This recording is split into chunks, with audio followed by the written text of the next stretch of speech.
Good morning. Welcome to the Kila Chari Torah Daily Halacha Review for Thursday, June 3rd. We've been talking about Sheva Brachas, the meals and the accompanying blessings that are said before the bride and groom during their at the chuppah, at the wedding feast, and for their week of rejoicing after the chuppah. Sometimes, let's say they get married on Sunday, the seventh Sheva Brachas, the last day of Sheva Brachas, will be Shabbat, and the last of those will be Shalosh Sudas. Yesterday we spoke about an idea that Shabbat itself can be considered panim chadashos, a new guest who brings a new level of joy to the Sheva Brachas gathering, to the festivities of rejoicing with the bride and groom.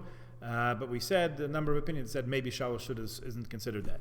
So what happens if you work it out? You find the Panim Chadashos or the Dvar Torah, as we said yesterday, or you make a lavish spread so that it really does count as a special meal unto itself. Now, what happens if it's Shabbat and the Sheva Brachas is extending into nightfall? It's even after Tzeis HaKochavim. It's after the end of Shabbat. It's past the time. It's the time you could daven Ma'ariv and make Havdalah already.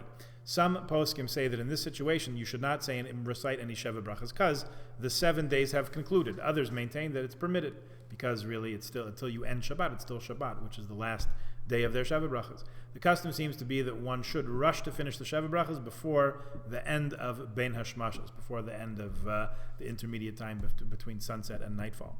Some say an option to avoid this is to bench before Shkia and then sing later on. You could do the singing later. If the meal finished after dark, Ritzei is still mentioned, certainly still mentioned. You still include the paragraph for Shabbat since the meal began before Shkia. There's an extensive discussion amongst the poskim whether you can drink the wine of benching in Sheva Brachas at Shalosh Sudas after dark. The Magen Avram says that if you always bench on wine, you can drink it. Others say that if you do not typically say Birkat HaMazon over wine, as most of us do only on Pesach, then you should not drink it.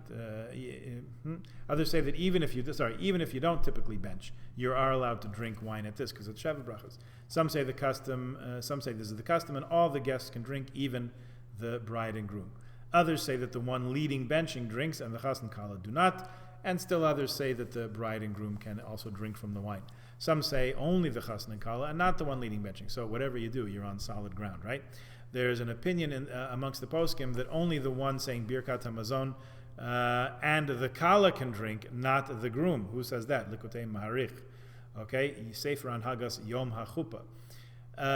Whichever custom you follow basically has a source in halacha. Furthermore, you don't have to drink a revius, you don't have to drink a considerable amount. A cheekful, even a sip, is allowed, is sufficient. The entire discussion applies to cases where it's already dark. If it's bein hashmashos, everybody says that everybody indeed can partake of the wine from the Sheva Brachas, from the 2 cups mixed together. It's a whole chemistry set over there.